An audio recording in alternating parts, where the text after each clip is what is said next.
Hello everyone, kumusta po kayo? My name is Isaac Manansala and for today's video, kung nakita nyo, meron po tayong naka-ready na cockpit na nakalagay sa ating marketing ball.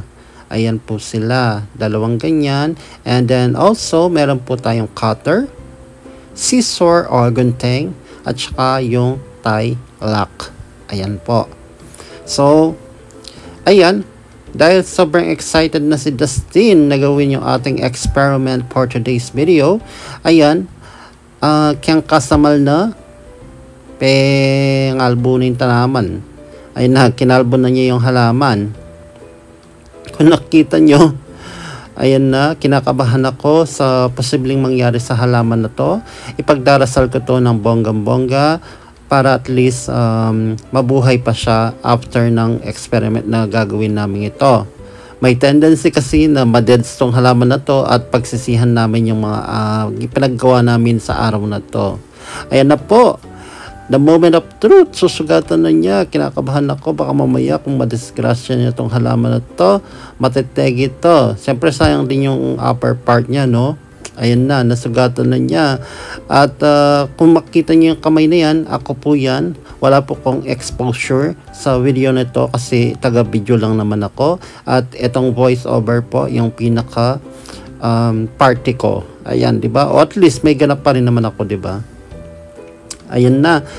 Sinusugatan niya yung ating halaman. Kinakabahan ako kasi sobrang talim ng ating cutter. Baka mamaya mapasobra yung putol niya at biglang ma-disgrasya yung halaman natin.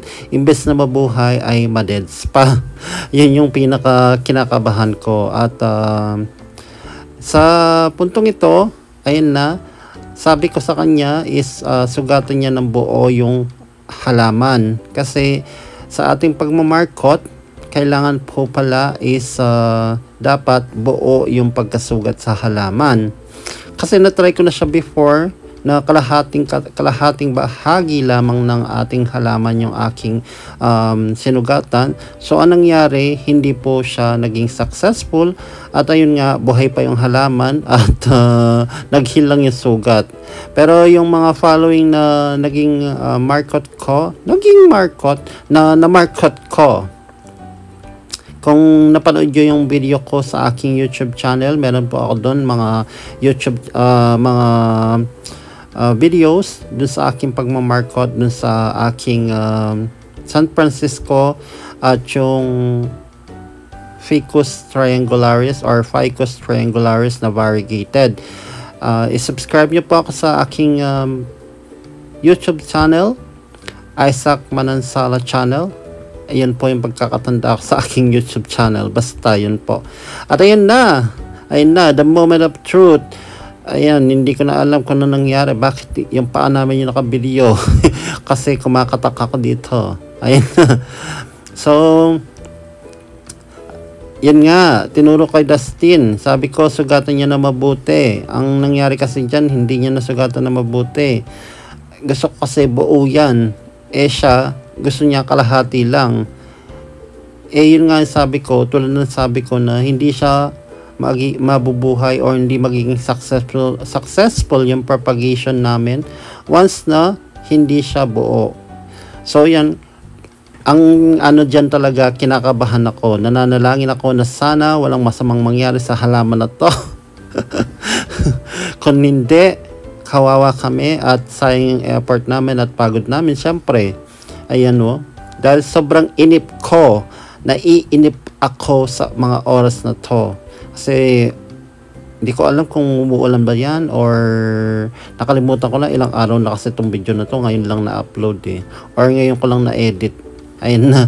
Ayan o, diba? Tingnan mo, makita mo, kinakabahan ako. Baka mamaya biglang mapasobra yung putol niya at biglang mabali yung katawan ng halaman na to.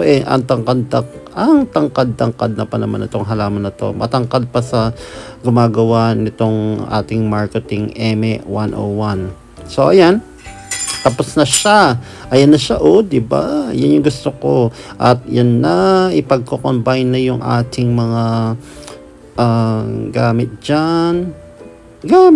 Yan yung ating mga may lamang cockpit na marketing ball at ayun na, ilalak na niya. Mas maganda po dyan is nakaano po siya, yung mahigpit po yung kapit ng ating halaman. Halaman? Hindi. What I mean is yung ating marketing ball, kasi pag umiikot yan, may tendency na wala lang, hindi siya magiging successful at mas sayang lang yung pagod namin.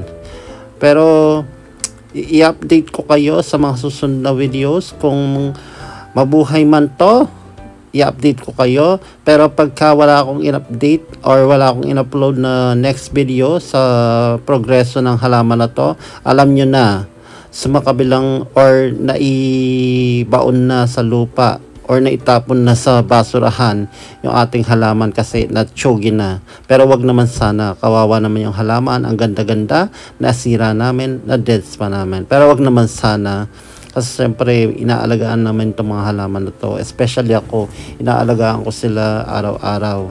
Ayan, at meron naman kaming na papataying halaman. Hindi siya papatayin, kumbaga i-experiment lang to. Dahil naubusan kami ng kokopit, suggestion ko is gumamit kami ng lupa.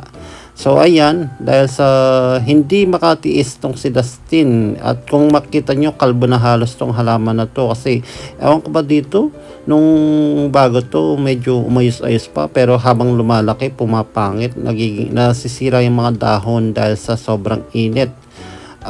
Syempre gusto niya ata pang indoor siya. Ayoko naman silang sanayin sa indoor kasi unang-una, syempre pag nasanay sila sa hindi mainit, mag-a-adjust sila ng bonggang-bongga. Pagka nilabas mo sila, yun nga, magkakaroon ng masunog yung mga dahon nila, which is nangyari na nga. Yung kinatatakutan ko. Pero mas natatakot ako dito sa pag-cut niya na to. Baka mamaya mapasobra yung cut niya, biglang mabali na naman. Diba? Nakakatakot to. Tingnan nyo naman, parang ano siya, sobrang nipis at saka sobrang lutong ng halaman na to. Pero ayan, nabalatan naman niya na maayos. Walang masamang nangyari, pero wag muna tayo matuwa kasi unang-una sa lahat, hindi pa nilalagay yung marketing ball. Dapat ilagay mo muna yon. Ayan na. So ayan, ilalagay na niya yung ating marketing ball. Ito na siya.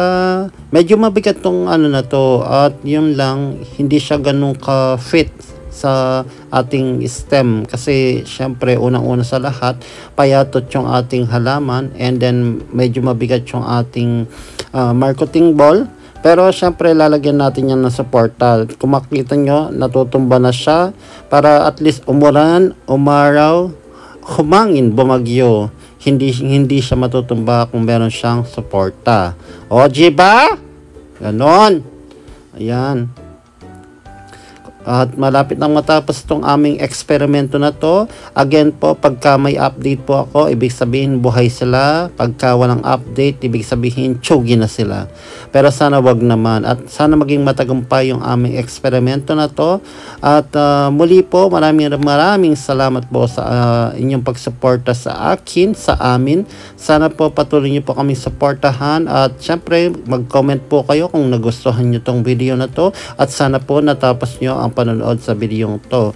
Ayun lamang po, maraming salamat, at ito na po yung aming finished product.